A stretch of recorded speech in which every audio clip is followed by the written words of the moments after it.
Teman-teman, sell in May is happening right now ya. Baru 1 minggu bulan Mei ini, IHSG sudah mengalami minus 2,3%. Nah, ingatkan beberapa minggu yang lalu, AJ Invest telah mengingatkan para investor bahwa jangan terlalu agresif belanja saham karena kita bisa saja menikmati diskon tambahan di bulan Mei dan sekarang kejadian.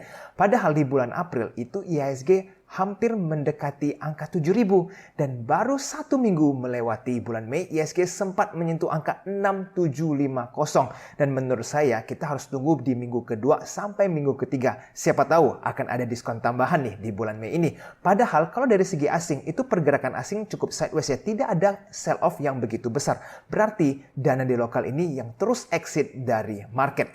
Selanjutnya teman-teman, sektor komoditas itu mulai mengalami tekanan jual ya, mulai dari batu bara, kertas, amonia, bahkan sampai emas, semuanya mengalami koreksi. Coba kita lihat yang satu ini. Bukit Asam PTBA ini telah mengalami koreksi minus 18% hanya dalam waktu 1 minggu. Selanjutnya ada Adaro Energy, itu juga minus 10% hanya dalam 1 minggu. Selanjutnya ada UNTR, ini minus sampai 16%. Dan ITMG, yang sekuat ITMG fundamentalnya juga mengalami koreksi 11% dalam 1 minggu terakhir ini. Nah teman-teman, bukan hanya di batu bara nih, ternyata di kertas 1 minggu terakhir juga mengalami tekanan jual yang cukup besar. Buktinya Indah Kiat Pulp and Paper itu mengalami koreksi minus 10% dan pabrik kertas ya, Tekim juga mengalami minus 14% hanya dalam waktu 1 minggu. Nah, yang menariknya lagi nih teman-teman, bahkan sampai amonia pun ikut-ikutan rontok. Di mana 1 minggu terakhir minus 17%. Sehingga ESA itu hanya sisa 595 harga sahamnya. Selanjutnya teman-teman, yang tidak kalah menarik yaitu adalah sektor emas. Padahal harga emas itu sedang terjadi kenaikan. Tetapi saham emas seperti Harta ya, Harta Dina Abadi dan juga Bumi Resource Mineral yaitu BRMS. Kedua saham ini malah mengalami koreksi di 1 minggu terakhir. Harta minus 8% dan untuk BRMS minus 4,97% dalam 1 minggu terakhir. Nah teman-teman, kalau kita lihat grafik XAU-USD, padahal sekarang masih di kisaran 2000 mendekati all time high. Nah jadi teman-teman, kalau kita pelajari fenomena ini, coba kita lihat komoditas super cycle sebelumnya. Kalau terjadi kenaikan yang sangat signifikan seperti gambar yang teman-teman lihat ini, hati-hati dengan koreksinya. Kalau teman-teman lihat pada saat harga mencapai puncak, sekali harga komoditas mengalami koreksi, itu akan sangat cepat dan sangat tajam. Sehingga kalau teman-teman yang baru belanja komoditas pada saat mendekati peak itu harus hati-hati dan selalu membatasi resiko sebelum teman-teman tenggelam dengan minus floating loss yang terlalu besar. Selanjutnya teman-teman, breaking news ya bahwa emas sentuh rekor tertinggi sepanjang masa pada Kamis kemarin. Bayangin saja, harga XAU-USD itu mencapai 2072 per troy ounce. Ini luar biasa sepanjang masa. Nah bagi teman-teman, kita bisa melihat strategi Cina ya di tahun 2023 ini. Awal tahun justru mereka asik belanja emas.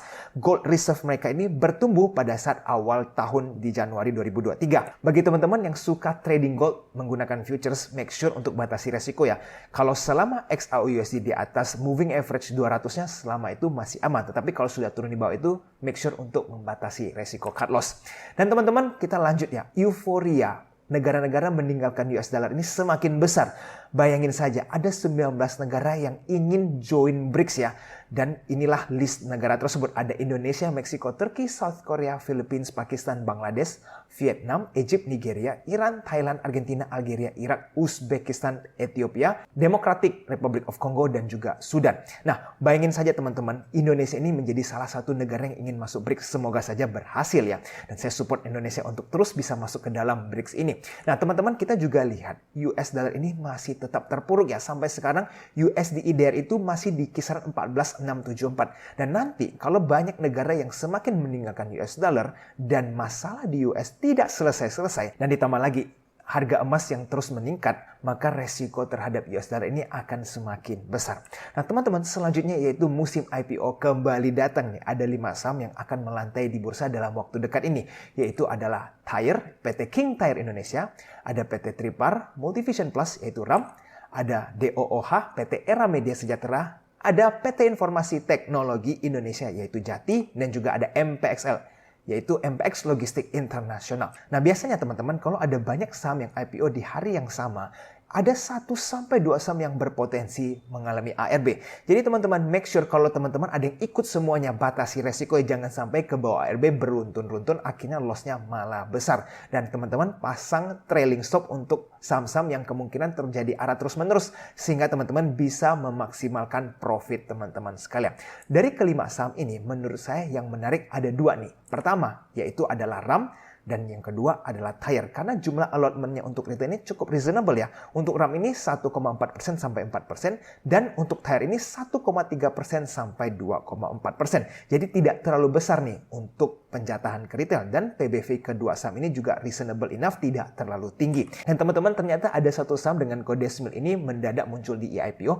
Padahal masa book building-nya ini di 30 Maret sampai 11 April. Dan kita tidak tahu kapan masa offering saham yang satu ini. Dan bagi teman-teman yang kepingin saya untuk membahas lebih detail IPO SMIL ini, bisa tulis di kolom komentar di bawah ya. Oke, selanjutnya teman-teman, indeks Amerika masih bimbang ya.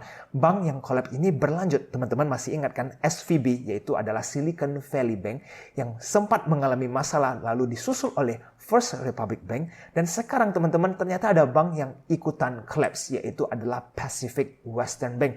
Bayangin saja, dalam waktu 2 hari harga saham PacWest itu mengalami koreksi minus 70%. Bayangin hanya dalam waktu 2 hari ya teman-teman.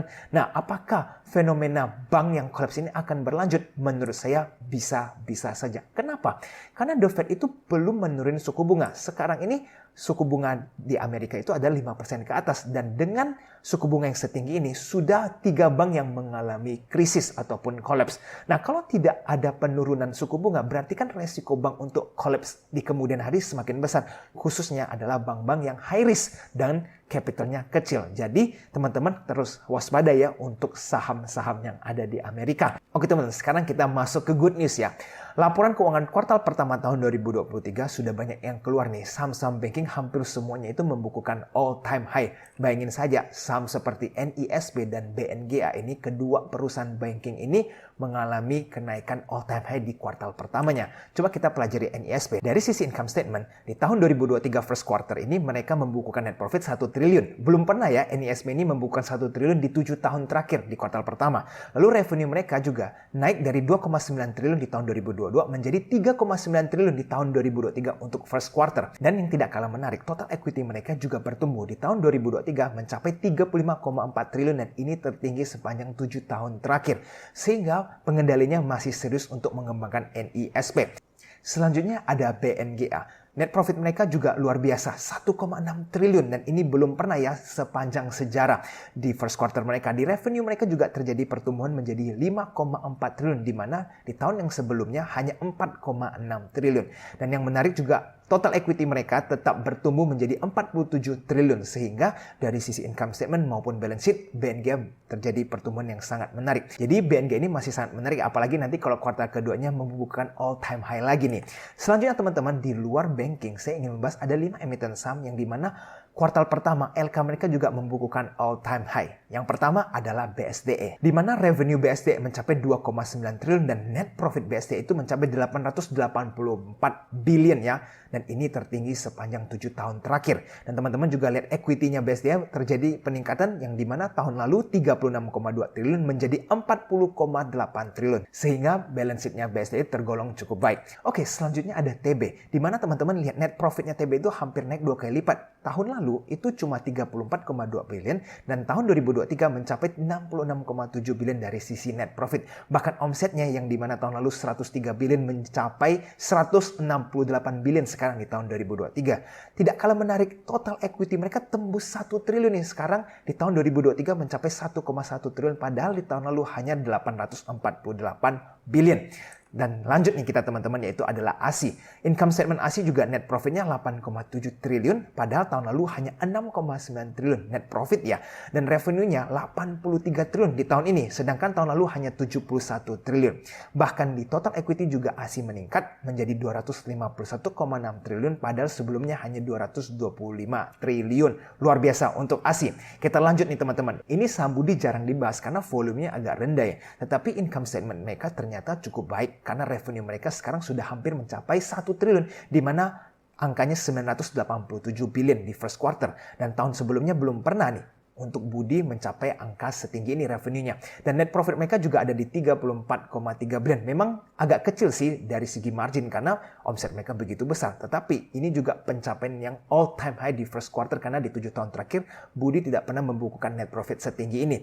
Termasuk dengan total equity ada peningkatan 0,1 triliun di tahun 2023. Kita lanjut teman-teman, INDF. Nah, INDF net profitnya juga sangat tebal ya. Tahun lalu itu cuma 2,4 triliun dan sekarang mencapai 3,8 triliun. Revenue mereka juga ada peningkatan dari yang 27,4 triliun mencapai 30,5 triliun. Dan equity mereka juga bertumbuh dari yang 91,3 triliun di tahun 2022 sekarang mencapai 97,7 triliun. Sebentar lagi tembus 100 triliun nih untuk INDF.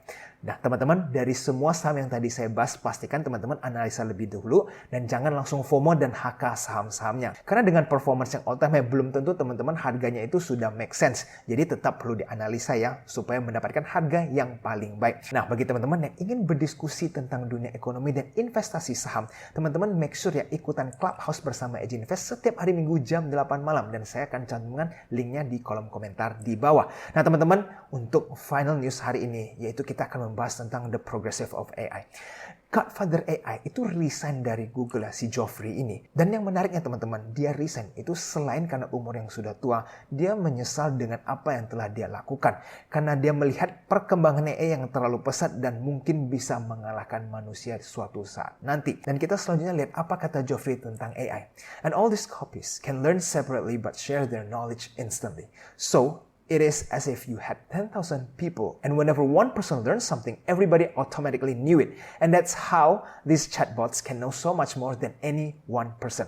Nah, kelebihan AI adalah pada saat satu AI belajar sesuatu yang baru, dia itu bisa menduplikasikan ke 10.000 AI lainnya. Sedangkan manusia kalau belajar sesuatu itu butuh waktu berminggu-minggu bahkan bertahun-tahun untuk mengajarkan ilmu itu ke orang lain. Makanya orang pergi ke sekolah bahkan sampai kuliah. Oleh karena itu, jika AI melakukan pembelajaran yang berlipat-lipat lebih cepat dari manusia, suatu saat nanti AI bisa jauh lebih pintar dari manusia karena rate of learning mereka jauh di atas manusia. Nah teman-teman, ada satu AI yang ingin saya bahas hari ini, yaitu namanya adalah Google DreamX. Menurut saya AI ini sangat fantastis ya. Coba teman-teman lihat yang satu ini. Ini ada sebuah video untuk membuktikan seberapa kuatnya DreamX Google ini. Dan kalau mereka sudah mulai open beta ya, artinya sudah mulai dipasarkan, menurut saya ini banyak sekali fungsi yang bisa kita gunakan. Coba kita lihat apa yang dikerjakan oleh Google DreamX ini. Sebelah kiri adalah input video, di mana itu adalah video original ya. Dan nanti kita menggunakan Google DreamX ini, kita bisa masukkan sebuah narasi. Contohnya, a bear dancing and jumping to upbeat music moving his whole body. Nah, apa yang terjadi teman-teman? Coba lihat. Dari sebelah kiri ini diproses menjadi video sebelah kanan. Bayangin, dari monyet berubah menjadi burung yang bisa menari cuma berdasarkan kalimat yang kita tulis. Ini AI luar biasa ya. Satu lagi, ada input image. Ini ada gambar yang tidak bergerak. Lalu kita masukin prompt ataupun narasi seperti underwater shot of a sea turtle with a shark approaching from behind. Dan teman-teman lihat, mendadak ada ikan hiu di background nih. Ini semua dibikin oleh AI. Fantastis sekali ya Google ini.